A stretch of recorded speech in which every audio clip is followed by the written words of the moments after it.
Nagbabalik ang Rise and Shine Pilipinas. Mga ka-RSP, araw-araw nating pakipag-usap, pagkain at pagngiti, mahalagang papel ang ginagampanan po ng ating mga ipin. Ngunit, higit pa sa magandang ngiti, ang maayos na alignment ng ngipin at tamang kagat o bite ay may direktibang epekto sa ating kalusugan at kalidad ng pamumuhay. At upang mas maintindihan po natin ang kahalagaan ng orthodontics at kung paano nito naapektuhan ang ating pang-araw-araw na pamumuhay, makakasama po natin muli Dr. Gio Batitis. Good morning po, Dr. Gio. Welcome back sa Rise and Good morning. Shine Good Pilipinas. morning po, good morning. Ayan, ang ganda ng ngiti ni Doc. Kaya nga Kailangan talaga yan. Sabi ngayon ng the best makeup one can wear. Kaya dapat pangalagaan natin ang ating ngipin. Ito, Doc Gio, para sa kaalaman ng ating mga viewers, ano po ba talaga yung orthodontics? Ayan. Orthodontics po ay isang sangay ng dentistry, no? Kumbaga parang branch siya ng dentistry na ang role niya is mag-align ng mga ipin. Iaayos yung tamang positioning ng mga ngipin. No? Okay. Special ano siya?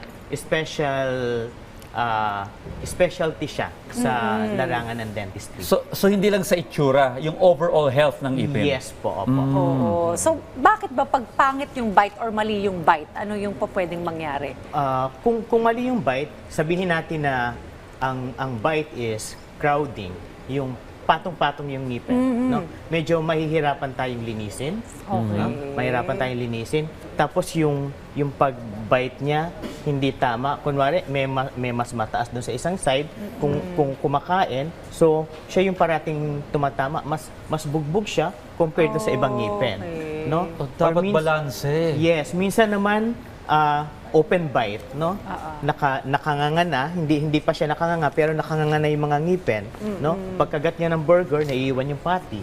Mga gano'n, no? Or minsan Ang naman, hirap niyan, ah. yeah, minsan naman hiwa-hiwala yung mga ngipin natin, no? Ang tawag namin doon is once it apart. Minsan mas nakakatawa kung space for rent na siya, 'di ba? Yun yung mga kino-correct na orthodontics. We're laughing pero nakaka-apekto sa confidence yan ng isang tao pag hindi maganda yung ngipin mo. Minsan yung mga bata na papansin natin sa eskwelahan, yung hindi sila nagre-recite. Andun lang, tahimik totoo, sila. totoo. Or kung makikipag-usap sa'yo, naka-close yung ganyan. Or may panyo. Oo, may panyo. Ano? Parating may panyo, naka-close. Hindi, ang baba ng confidence ng bata. correct. Yun pala, hindi dahil mahihiyain lang siya, kung hindi nahihiya siya dahil dun sa ngipin niya. Pagka nakikita, syempre, di ba, kapag kakausap natin yung tao, ang una nating nakikita is yung ngipin. Totoo, napapansin Diba? agad natin Napapansin yan ka kapag agad natin hindi yan. maganda yung Oo. Minsan nga, pag nag-i-interview sa trabaho, yun ang unang tinitingnan ng interviewer Kung magandang umiti, kung pleasant ba dun sa kung magiging maayos ba siya sa mga customer niya. Yun yung importance nung ating ating ngiti. So we have to really invest in our Yes, smile and in our... Yung iba irritable rin eh. Sinabi nga ni Doc kanina, no, habang kumakain, may problema sa kanilang pagmuya Pagkagat. na kailangan ma-correct. Ma-correct. Oo. Okay, Doc, ito minsan pananak at even sa headache. Tayong tinatawag na chronic headache, no, na nanggagaling yung pain mismo dun sa ngipin or minsan dahil nga masyadong abuse na yung paggamit ng panga, hindi pantay. So yun, kaya nag-spread yung kanyang yung pain. Okay. Ayun ang nararamdaman Alam mo, natin. kapag masakit ang ngipin ko, Doc, talagang iinom ako ng gamot dahil hindi ka rin makakatulog eh. Oo naman. Habang nakahiga ka, parang may tumitibok Kaya sa kailangan ulo mo. pa konsulta sa Masakit dentista. Alright, ano yung mga procedures na pwedeng gawin to correct our bite at yung alignment? Marami naman na ng orthodontics ngayon. Before, ang nakikita lang natin, makikita natin naka-metal braces. Oo, braces. Ngayon, pag nakakaluwag-luwag sa buhay, pwede naman na ceramic braces na yung gamitin natin. Ano yun, Doc? Yung parang kakulay siya ng ngipin. Parang invisible? Parang ganun invisible. clear? Or, Okay. meron po kaming ginagamit ngayon na ang tawag natin is aligners. Okay. No? It is removable. At braces ito na ba yung- removable? Yes, Yeah. pag sinusuot Parang lang ata retainer. bago matulog. Parang retainer. Ito, 20 hours po nating susuotin. Oo. Yan. Okay. Ano lang siya, ibinibigay yung parang, it is like a mouth guard. Yeah. Meron po siyang series kasi AI na rin to. AI generated na rin or may mga ganon, tinutulungan na rin po ng siyensya para malaman kung paano papagalawin yung ngipin. Yun. So, ang pagpunta natin sa dentista, hindi na basta-basta kailangan ng total na adjustment. Ibibigay sa iyo yung aligners, and then susuotin mo na lang siya. Okay. It's the most costly ba? Most expensive? Yes, Yung opo. ganyan. Medyo costly siya, pero convenient naman. Oo, tsaka yan naman ay kabubuti ng ating ngipin at ng alignment ng ating teeth. Okay. Now, meron akong concern. Minsan kasi may naririnig naman ako nagkiklik dito sa gilid ko. Ano ba yan, Doc? Related ba yan sa alignment ng ngipin? Yes, pwede po. Pwede po nanggaling po doon sa alignment ng ngipin. Opo. Yan may TMJ na sinasabi. Ang TMJ po siya, lahat po may TMJ. Okay. No? Temporomandibular joint. Ngayon, kung sakaling may something na nakakaiba doon sa TMJ, ang tawag na po doon ay TMD. Temporomandibular disorder na po siya. Okay. So how do we correct that, Doc? Pwede po tayo mag-consult sa mga TMJ specialist. Opo, yun po yung ginagawa nila. Okay. Dok, ito lang personal question. Kasi ako yung medyo active sa sports. Yat, naisip ko lang baka ma-damage yung ngipin ko pag hindi sinasadya, ma-injured ka o masigo yung bibig mo, no? Talagang advisable na ba ngayon na gumamit ng mga Sports mouthpiece? guard po. Sports guard. Opo. Hindi basta-basta mouth guard kasi ang sports guard mas makapal siya compare sa mouth guard. May several layer po siya ng material na inilalagay po sa ngipin para protektado po tayo. Even yung mga nagji-gym, opo, 'di ba pag sobrang bigat, medyo gigil tapos andun yung pressure, doon ka kumukuha ng puwersa minsan sa kagat mo So yun, ina-advise na rin po namin sila na magkaroon ng sports guard. Ayun na nga, minsan ang puwersa nasa panga, no? Pag Opo. nanggigigil. Paano yun? Pag may muscle pain ka na dito sa kaliwat kanan na panga mo? Yun po, kino-correct din po yun ng mga TMJ specialist. Okay.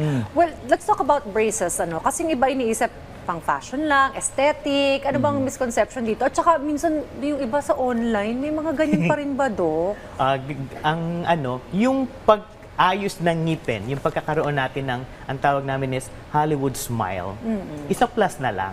Oo. Kung mapaganda yung ngipin, good. And yun naman talaga yung purpose natin, na pagandahin natin yung ngiti. Pero, ang totoo, inaayos natin yung ngipin para maayos yung function niya. No? Kasi araw-araw natin ginagamit yan Ginagamit natin pagkain. Diba? Tapos kung hindi maayos yung pagkakaalay ng ngipin mo, medyo hindi mag-grind mabuti yung atin pong food. No? Kung hindi mag-grind masyado yung food, magkakaroon tayo ng problem sa digestion. Ayun. Tapos kung mali din yung alignment ng mga ngipin, yun nga, most common yung atin pong mga TMJ dysfunction. Okay. Pero ano pong age range, Doc? Kasi of course, alam naman natin yung mga bata, nagde-develop pa lang yung ngipin. Yung iba dyan matatanggal pa at bago tumubo yung mga permanent na ngipin nila. Anong edad ba talaga dapat nagpapakonsulta sa Orthodontics. Ang advice po ng Association of American Orthodontics, even po yung Association of Philippine Orthodontics is at the age of 7. Okay. Opo, kasi andun yung mixed dentition no? Pero kung kung kunwari, alam naman natin na yung sa family natin nauuna yung baba kaysa sa maxilla, no? Nauuna to mandible kaysa sa taas na ipin, yun, medyo mas maaga siya dapat. Mas maaga siya dapat i-correct para makontrol na yung pag-progress nung pag-progress ng mandible compared sa maxilla. Okay. Hindi gusto ko ma-imagine to, no? Kasi may nakikita akong mga adult na ganito, may kami before na parang ganun yung nauna yung baba, tapos nahuli yung nasa upper Yes, lip. Tama po, yun po yung sinasabi ninyo. Yun po yung So pwede ito maiwasan. Pwede i-correct. Kung bata pa lang is na-i-correct na natin siya, pwede po yun. Pag medyo maedad na po. Pag medyo maedad na, minsan kailangan na po natin ng tulong ng mga surgeon. Okay. Iko-correct namin yung alignment ng ngipin, magkikreate kami ng space, and then puputulan po yung panga. Okay. Doon sa mga naka-braces, minsan kasi hindi regular yung pagpapa-adjust nila. Anong ma-advise nyo doon, Doc? Kasi baka masayang naman yung investment sa braces. Regular visit to the orthodontist pa din po, no? Yun pa rin yung ano. Ngayon, kung hindi talaga may iwasan and feeling nila hindi talaga nila kayang mag-comply dun sa requirement ng orthodontist, pwede naman pong mag-aligners kasi ang aligners pwede na nating i-ship eh. Okay. Oo, mas maganda. Okay. Oo nga, why not? Kasi medyo taxing din yung pagbalik-balik mo sa Yun na nga dentist. eh. Yung iba hindi pa na regular na nakakabisita. Bilang panghali, Doc, para lang sa kaalaman ng ating mga kababayan, mahal po ba na magpakonsulta sa mga kagaya ninyo? Hindi naman po. Kasi kami naniniwala kami na ang ortho treatment is an investment. Oo. Habang buhay mo na itong dadalhin eh. Hindi naman, and marami naman po ang tawag po namin is chop-chop, hulug-hulugan. Opo, pwede naman po natin pakiusapan yung mga dentista, lalo dito sa Pilipinas. Ayan. Well, salamat po Dr. Gio Batites sa pagbahagi po ng inyong kaalaman tungkol sa kahalagahan ng orthodontics at kung paano ito naapekto ng ating pang-araw-araw na buhay. Salamat po. Maraming Thank you, salamat, thank you Doc. very much po. Opo.